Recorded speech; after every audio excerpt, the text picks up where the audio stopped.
Welcome back. Today we're going to be reviewing the EvoCharge electric vehicle charger. Now the EvoCharge comes in 32 amp and 40 amp versions.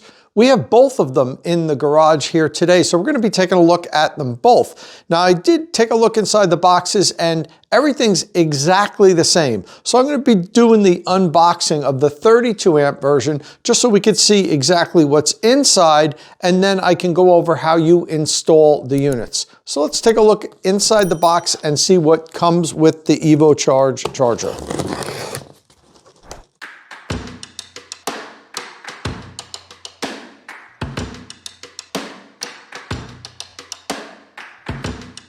Okay, so let's take a look what we have here. We have the body of the unit, the cable with the J1772 connector, the NEMA 650 plug, and over here we have 4 screws, the connector holster, and they also include 3 wire lug rings in case you want to hardwire it instead of using the plug. Let's take a look at the EvoCharge's key features. It's a nice compact unit, and those that follow this channel know I like smaller units that don't take up a lot of real estate on the wall. It measures 11 inches tall, 7.5 inches wide, and it only comes off the wall 3.2 inches. It's very slim.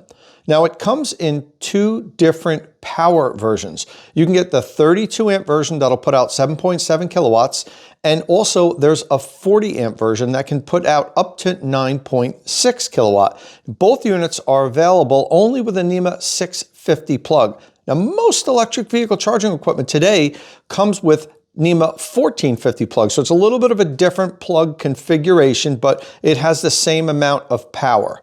Now, it comes in both smart and non-smart charger options. If you want the 32 amp version, you can get it as a regular non-networked, non-smart charger, or you can also get it as a smart charger. But if you want the 40 amp version, it's only offered, currently at least, as the smart charger version.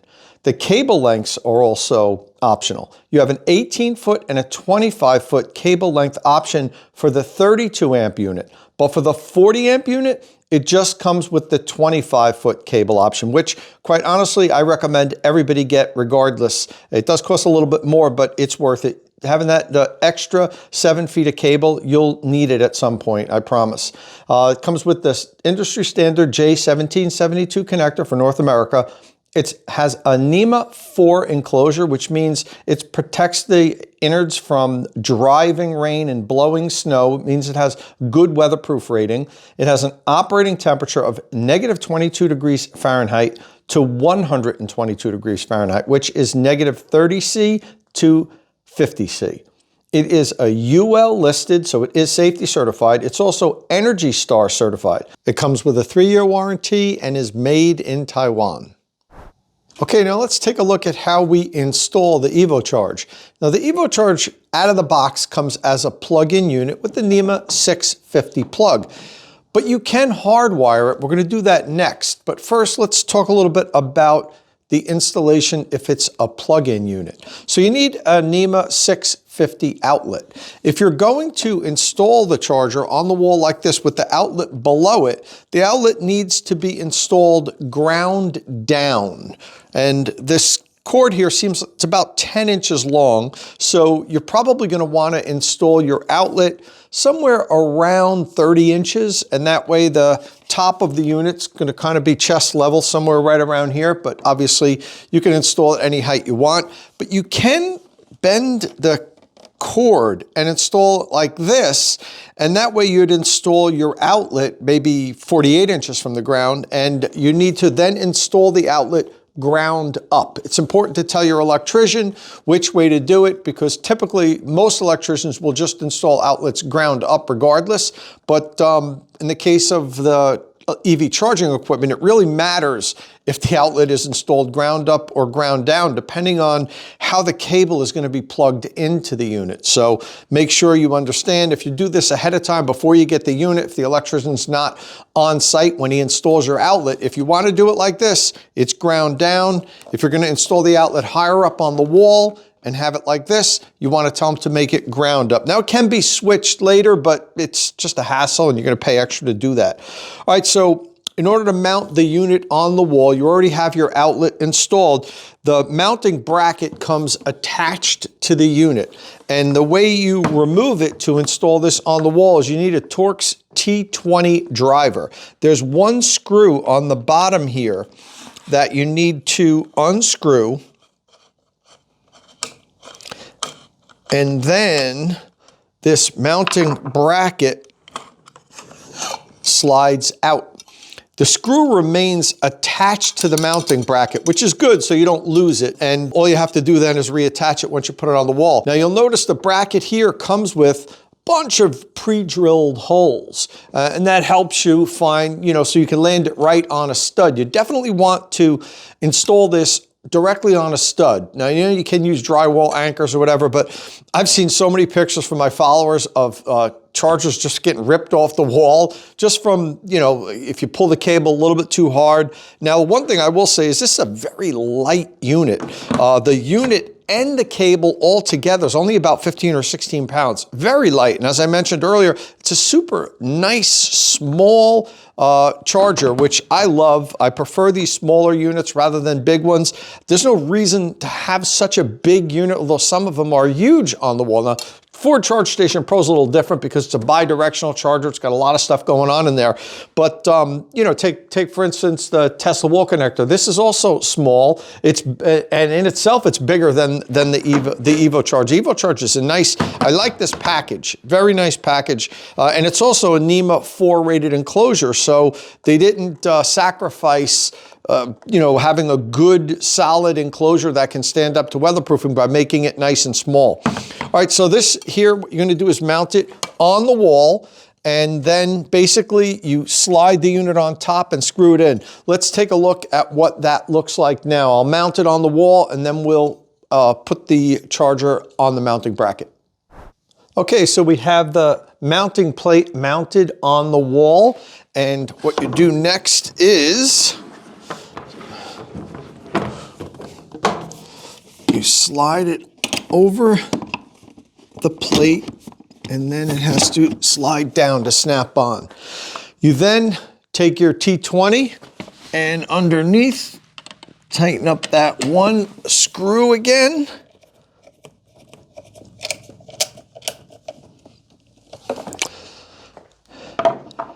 And that's it for the unit. Now you just plug it in, but we still have to install the connector holster.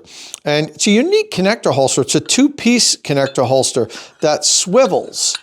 And the base that mounts to the wall is metal, so it's nice and strong. This piece here that swivels is plastic. And the interesting thing about it is it slides out to allow you to mount the base against the wall. Now you can put this anywhere, and I caution my followers not to just immediately locate it next to the charger. Well, it depends on your garage and how the settings are, because you can have your charger installed on the far wall like I do. My garage doors are behind us. But then when your EV comes in, the charge port might be on the side of the vehicle. It might even be up on the front of your vehicle if you back the car in. So what you might want to do is install this on like a side wall of your garage, right near the charge port. So when you back in, you just grab it off the wall and plug it in. You don't have to walk past the vehicle, grab the connector, walk back all the way up to the front of the vehicle, and then plug it in. So that's the one good thing about remote connector holsters. You can put them anywhere. And sometimes it's a lot more convenient to locate it on a far wall, not right next to your charger. I think people just fall into that game of just immediately putting it right next to the charger, and that's not always the best place to put it. So let's put this thing up on the wall and see how this swivel works. Okay, so I have the base of the connector holster mounted to the wall. You might be able to see in there, there's two screws where I used to mount it. And I mentioned earlier that the EvoCharge does come with the 4 mounting screws, 2 for the unit itself and then 2 for the connector holster, so you don't have to provide your own screws. Now, once that's mounted to the wall, you take this plastic insert here and you slide it in, and then it rocks. It's interesting, it can just slide out. It won't on its own, But if this was mounted outside, I think somebody could steal it. So that could be a little bit of a problem. But inside your garage, it's not an issue. And then what you're going to do is, I guess, wrap your cable around the connector holster. It has a nice lip on the top to hold the cable on. Now you'll probably have it in bigger loops than that, but for now, let's just take a look at it. The connector does come with a plastic cap to protect the pins. You know, it's not really needed if you're gonna holster the connector immediately after use, but if you're gonna leave it lying on the ground, or you should never leave your connector lying on the ground, just lying around, or if you're not gonna holster it, you should put that cap back on the connector, because continued exposure to moisture and dust and dirt can foul the pins. So you'll notice this holster here rocks, which is interesting, but once the connector is holstered, then the second piece can't come out because the connector won't let it go far enough for it to be able to slide out of the holster. So, you know, once it's out, you can pull the thing right out. But when the connector's in there, let me get this in there. Once the connector's in, it'll swivel back and forth, but it won't, the connector can't fall out. I mean, that would be a major fail if the connector could fall out on its own. You know, I don't know if this is necessary. It seems like it's overcomplicating something as simple as a connector holster, but it's interesting. I do like when they swivel like this. I think it's cool. But again, as I've said in many of my past reviews, I would love if these remote connector holsters had a little battery in there with an LED that as soon as you unplug your connector, it triggers the LED. So that way, when you come back into your dark garage at night or wherever it's mounted, there's a little backlight there and it helps you find exactly where to holster the connector. I'm going to keep beating that drum until one of these companies puts out something like that. In any event, that's how the connector holster works. Now let's take a look at how well the cable performs in cold weather. Next up, it's time for our cable deep freeze test. We do this test to see how well the cable will perform in very cold climates. Now, a lot of people that own EVs live in the northern states, and some people mount the units outside. Now, the EvoCharge is NEMA 4 rated, so it's a good unit to install outside. But now we're going to see how flexible the cable is in very cold weather. We put the unit in here 24 hours ago, and this is a commercial ice cream freezer, so it gets really cold. It's going to be way down below zero. We're going to see how well the cable bends when it's frozen. Now, the EvoCharge does have one thing going in its favor. The thinner cables typically are more pliable, and the cable we measured to be only 16 millimeters. That's on the thin side as far as cables go. So this has a chance to have pretty good results, but as we've seen in our past tests, the real factor is the outer jacket, whether it's more plasticky or rubberized. The rubberized jackets seem to be more flexible. The plastic ones freeze up nice and tight and they're hard to manage. Let's take a look at how cold it is in there first.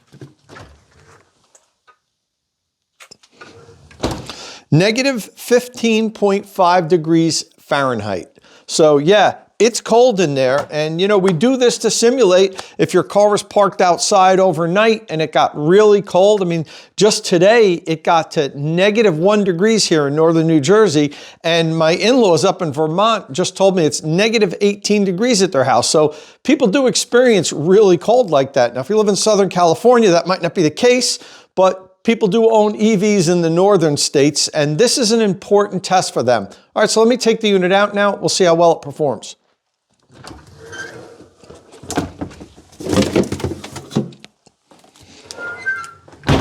As you can see, I always coil the cables up into small loops.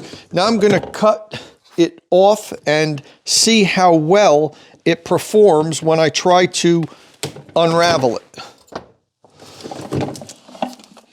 Initial impressions are it's not that good.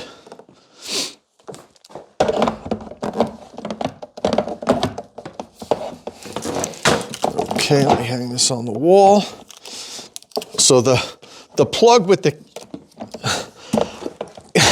outlet on it is really stiff, but that wouldn't be a problem because That's going to be plugged in. You're not going to have to move it, but damn, this plug is, this is like, it's almost like metal. All right, now let's take a look at this. Okay, see what you see here? How it's coiled up almost like a spring? That's telling me this is not a good cold weather cable. This should not spring up like that. Look at that, the unit, it's so stiff, it won't let the cable bend enough to allow it pull the unit off the wall. So you see this here? That's really stiff, and you can hear it cracking. You hear that?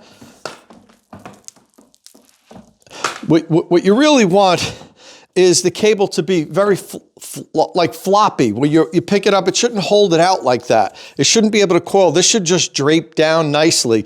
So imagine if your EV was parked outside overnight and you had it plugged in, and now you had to come back and coil it up around the connector holster. You know, it would be stretched out, and it would be kind of like a frozen garden hose. It wouldn't really want to loop. What I really want to do is loop this around nice big long loops. And see, I've got to do this, and see how it's holding stiff like this? You don't want that. You just kind of want it to drape. And some people might say, well, what do you expect? It was in negative 15 degrees. Of course it's going to be like that. That's not the case. We've tested other brands here, and even after pulling it out, after being in negative 15 degrees, the cable is nice and soft, and it flops, and the connector doesn't stand out like that when you hold it. I mean, look at that. This is frozen solid. The ChargePoint Home Flex so far has been our best in our cable deep freeze test, and that cable, when you pull it out of the freezer, I'm telling you, it's nearly as flexible and bendable as it is when it went in, when it was at room temperature. So this is possible. It's just that the cables need to be made better. The outer jackets have to be more rubberized than plastic. Okay, so while we're here, we do our connector drop test, where I drop the connector 5 times when it's cold onto a concrete floor, and we see how it holds up. This connector, for what it's worth, it's a new connector. I've never seen this specific connector, and I thought I've seen them all, but this one says it's made by KST. So it's a very small connector. I mean, my hand almost takes up the whole connector. It's got a little grip on the bottom. It's not rubberized. It's all plasticky. The tab on the top does have a rubber tab, a cover that covers where you press it in, but the actual lock that locks to the car is very thin. I can't tell if it's metal or plastic from here. It's plastic. It's also very thin. It's not a thick, robust thing. So I think if this were to land the right way, hard on it, it would probably snap. But let's do a couple of drops here and see how it holds up. That one was weak. It landed on the cable so stiff, it's hard to get it to land on the connector. I'm going to count that as 1. The first one didn't count.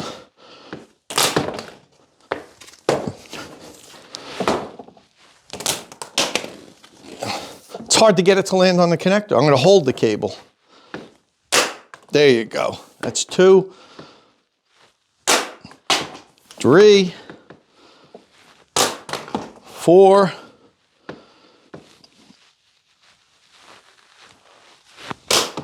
5. All right, held up well.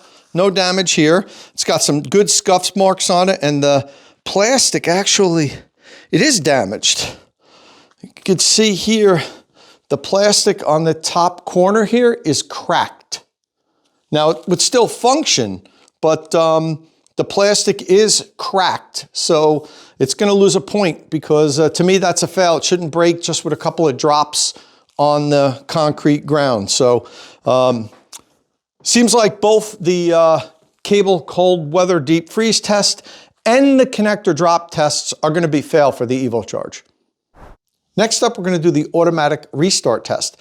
In this test, I plug in my EV, make sure it starts charging, then shut the circuit breaker off to simulate a power outage. I then turn the circuit breaker back on and make sure that the charger will begin charging the electric vehicle again. We have found that some chargers don't do this. They fail to restart the charging session.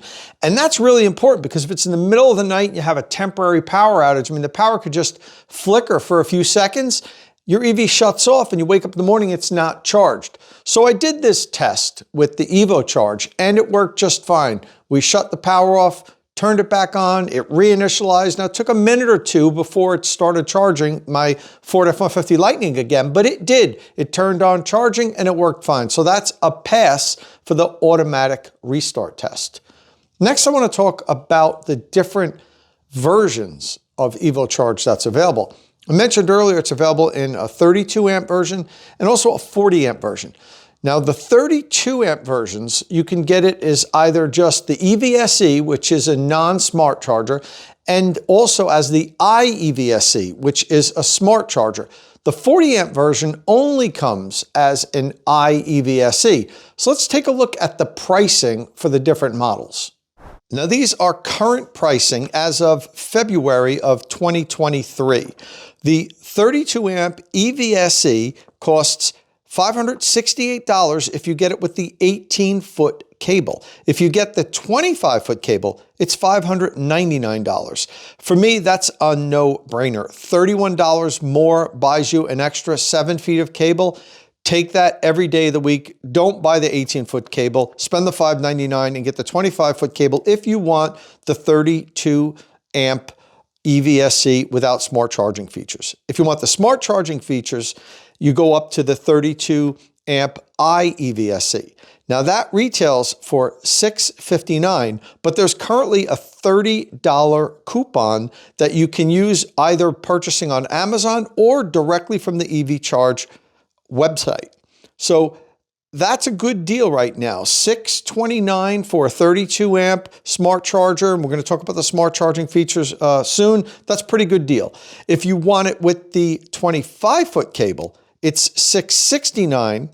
And again, $30 off coupon takes it down to $639. Again, I would definitely tell you to jump for the 25-foot cable. And the odd thing is here, it's only $10 more. It was $31 more when you got the EVSE, but if you get the iEVSE, they only charge you $10 more. Typically, when these chargers have different length cables, it's the same upcharge no matter what model you get, but that's not the case with the EvoCharge. And finally, the 40 amp iEVSE. It does not come as a non-smart charger. It only comes in the iEVSE version, and that's $699. And it also only comes with the 25-foot cable. You can't get the 18-foot cable. And that currently has a $50 coupon. And you can get that again on either Amazon or the EvoCharge website. That drops it down to $649 out the door. Not a bad deal for a 40 amp Wi-Fi enabled smart charger. And since there are versions that are Wi-Fi enabled smart chargers with an app, let's take a look at how you install the app for the EvoCharge. After downloading the app, you need to create an account. You then name the device and pair it with your home Wi-Fi network. That's it. The one thing that was a little confusing is the first thing that pops up after you're done configuring is it asks you if you want to enable plug-in charge. Now, plug-in charge is an automatic authentication communication that's generally used for public charging stations where the vehicle is automatically identified by the charger as soon as you plug in, and then it bills your account automatically.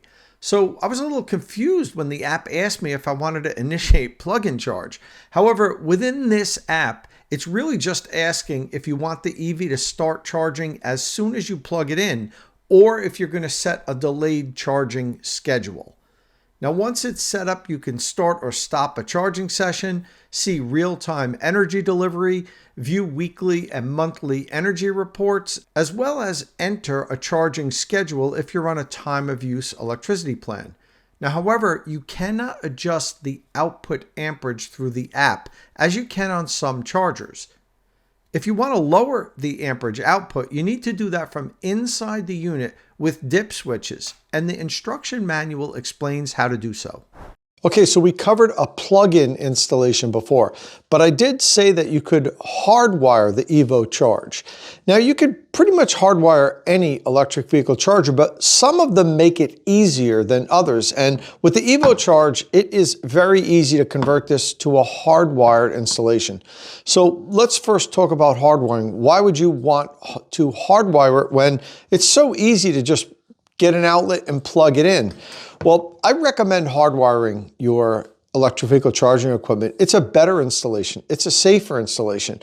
We're starting to see a lot of failures with 240 volt outlets, both NEMA 1450 and NEMA 650.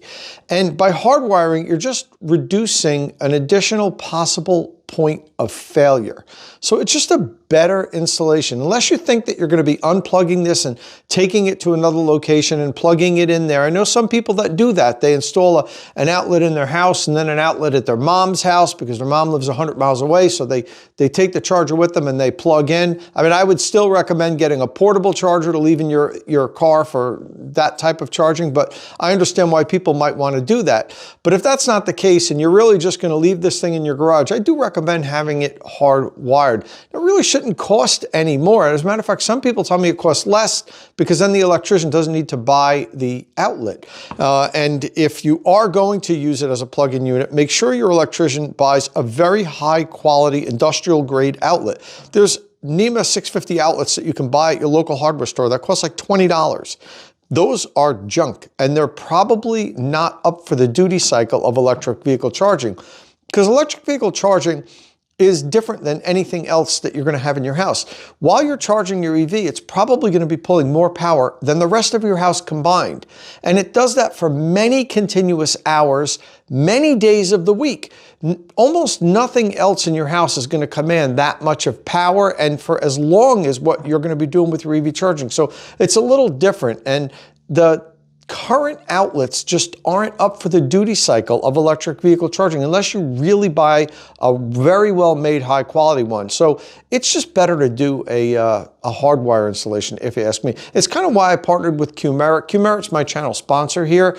You guys have probably heard me talk about them. Qmerit is a nationwide network of electric vehicle charging equipment specialists. They really specialize in EV charging installations, and they know all the latest codes. They know what equipment to use, what equipment not to use. They don't use cheap budget outlets. They know to hardwire everything with copper wire. They don't use aluminum wire. Aluminum wire is another failure point for electric vehicle charging because it expands and contracts about 30% more than copper. And when you're under a continuous high amperage load, you're going to get a lot of expansion and contraction, and then the terminals loosen up and you get arcing, and that's when you have a fire. So if you are going to have regardless, don't install electric vehicle charging yourself. Hire a professional and hire somebody who is not just a licensed electrician, but a licensed electrician that really understands EV charging, because it's different than the other things that you're going to be doing electrically in your home. Okay, enough with my rant on charger safety. Let's talk about the EvoCharge and how you hardwire it. There are 5 screws on the back of the unit. 1, 2, 3, 4, and 1 here on the bottom. Use the same Torx T20 to remove these 5 screws. Then you can open up the case and you see where you have to remove the plug and land your hardwiring wires. So let me remove these 5 screws now and we'll take a look inside.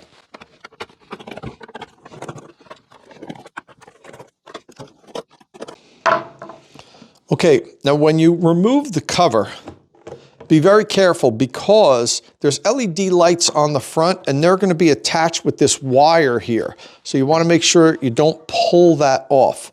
Now take a look inside here. You can see where the NEMA 650 plug is. It comes right through here and you have these 3 wires there.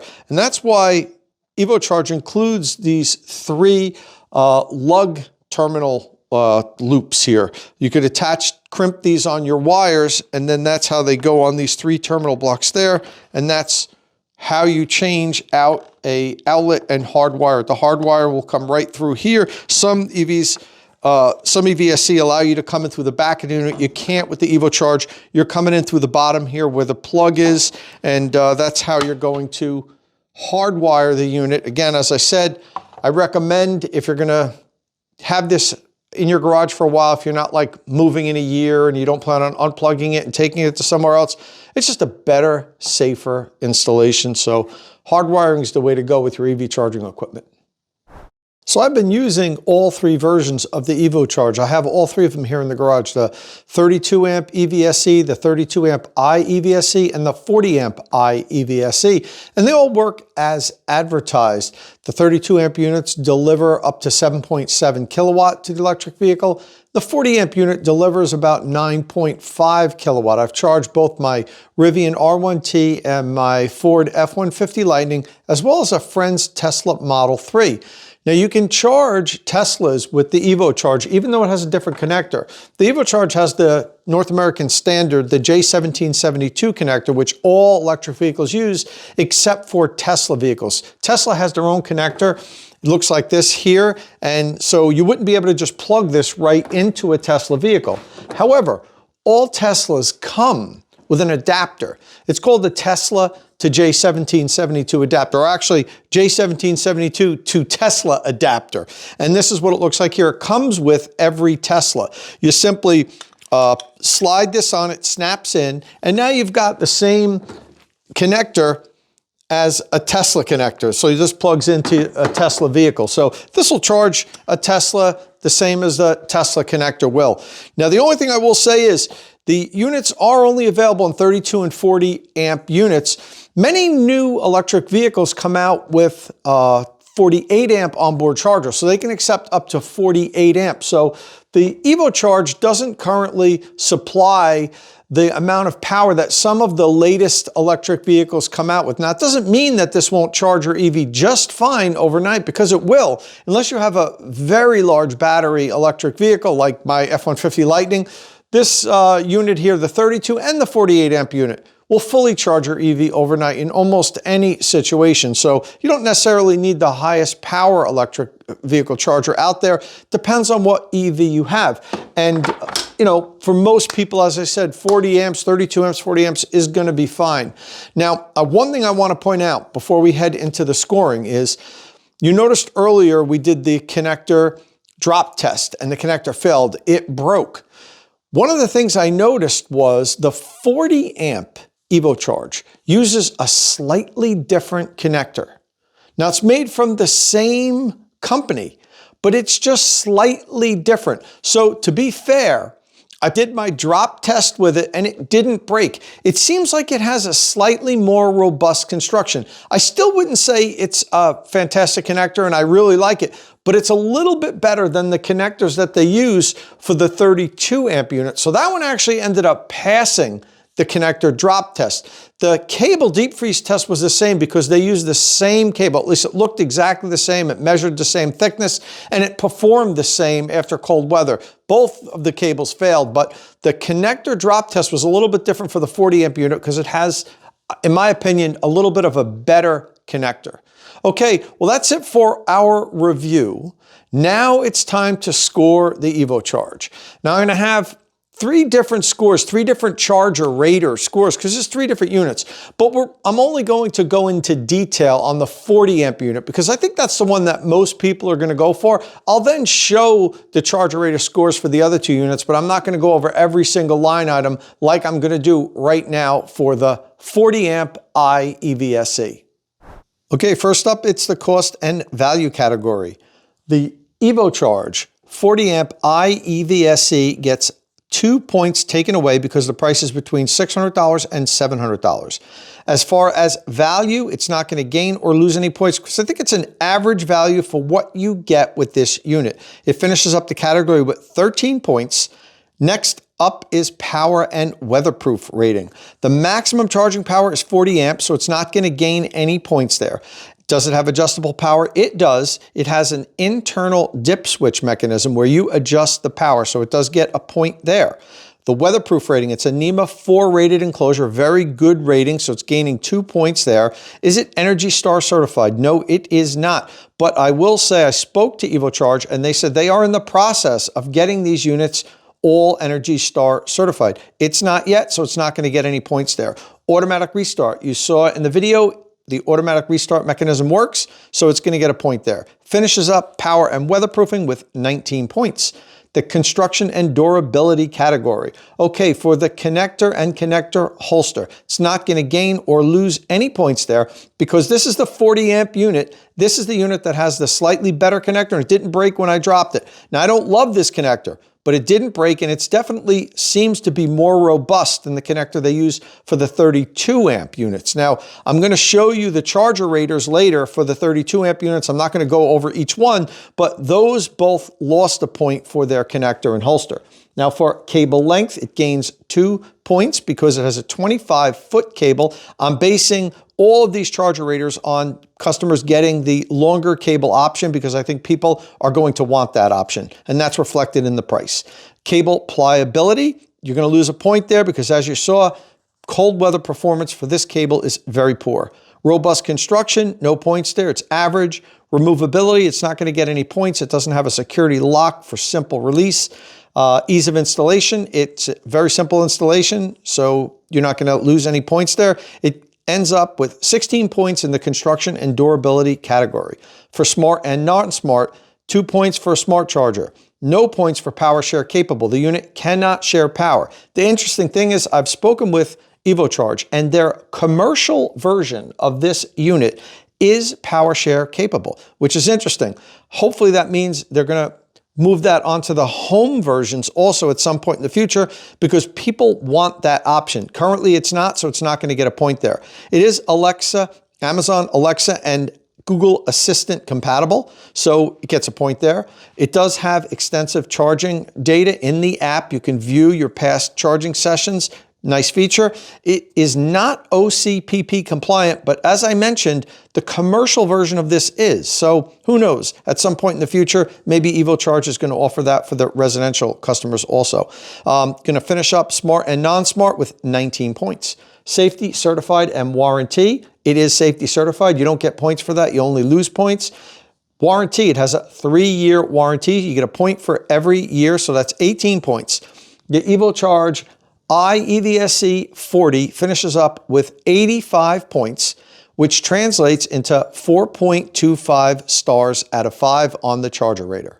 And then we average in my own personal score. I'm going to give the EvoCharge EVSE 40 a 4.75 stars out of 5. I like this unit. I really like the compact design, the NEMA 4 enclosure. I think with some tweaks here, this can be a very good unit with a better cable, better connector. I know the connector for the 40 amp unit didn't break.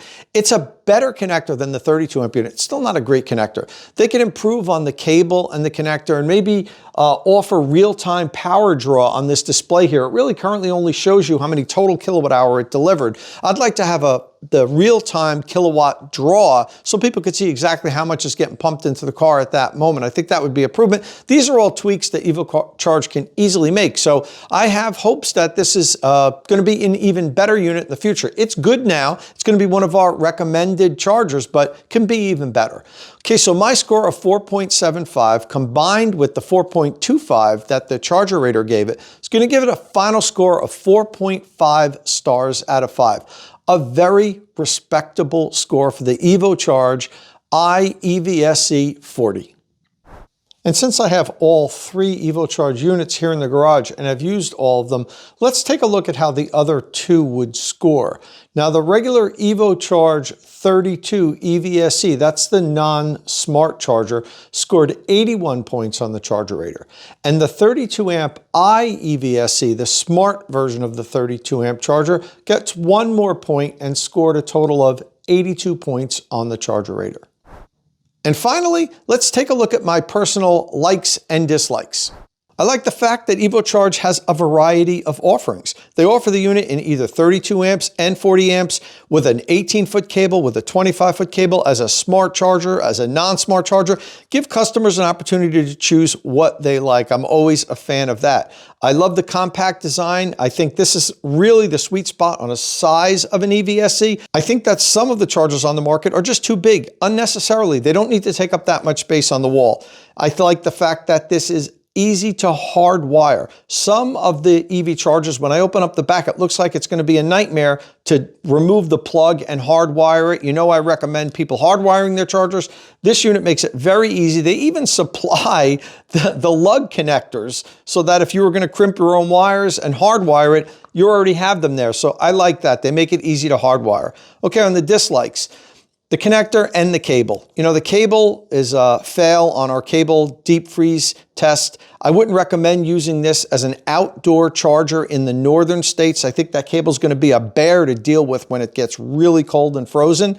If you live in Southern California, it might not be a problem, but you know, a lot of people live in the northern states. The connector. Even the connector on the 40 amp unit, which is a better connector than the one on the 32 amp unit, I don't love. It's not terrible, but I think EvoCharge could put a better cable and a better connector on these units, and I think customers would appreciate it. I don't like the fact it can't power share. More and more people are two EV families, and a lot of people want to have one 50 amp circuit with two chargers and let them communicate to each other and power share. I think EvoCharge should add that to their home unit. I mentioned earlier, it is available on their commercial unit, so they have the software to do this. They should make it available on the home unit for sure.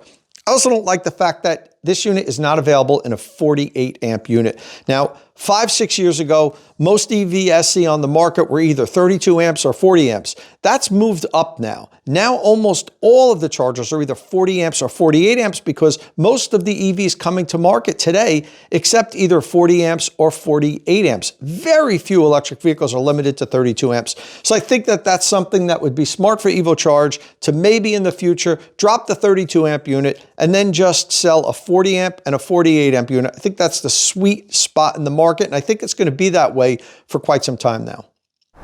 And before we wrap things up here today, I want to mention that one of the things I like about EvoCharge is, in addition to making chargers, they're also making cable management systems, which can be useful for some people. They have two currently. One's called the EvoReel, and the other one's just a cable retraction system. I'm going to be reviewing both of those. I've been playing around with them here at the garage now, but I want to use them a little bit longer before I actually make a review, which I'm going to do soon. In probably a few weeks, you'll see a video coming up where I'll talk about these two cable management systems that the company offers. But for now, I hope that this video helped you decide if you want to get an EvoCharge charger or not. Listen, if this is your first time here, don't forget to smash that subscribe button, give me a like, all that good stuff. And as always, thanks for watching.